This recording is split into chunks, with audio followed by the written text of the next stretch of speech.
ఇప్పుడు నేను ఒక మాట అడుగుతా తల్లి. శివాజీ గారు ఒక వీడియోలో ఆడవారిని ఏదో ఒక మాట అన్నారని ఇదే పొలిటెంట్ మీడియా నుంచి పరిగెత్తే వీడియో ఒకటి ఉంది, నేను చూసా. అవునంటారా? అది చూసారా మీరు? అది మీ ఛానల్లో జరిగింది. ఇక్కడ నుంచి పరిగెత్తే ఒక వీడియో లెక్క వచ్చింది శివాజీ గారిది బయట. ఎందుకనంటే ఎవరైతే అడిగారని ఒక స్త్రీని ఒక మాట అన్నందుకే స్త్రీలందరూ ఏకమయ్యారు. స్త్రీలందరూ ఏకమయ్యారు.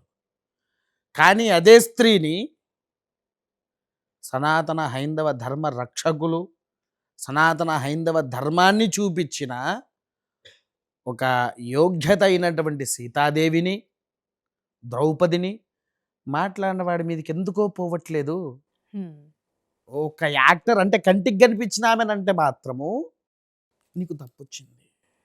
కానీ మన ధర్మాన్ని హేళన చేసిన వాడికి మీరు యూట్యూబ్లో నుంచి అన్సబ్స్క్రైబ్ అవ్వడం కాదు, దమ్మున్న వాళ్ళు వాడు ఏ దేశంలో ఉన్నాడో వెళ్ళి కనుక్కొని వెళ్ళి అక్కడ కొట్టడం ధర్మం.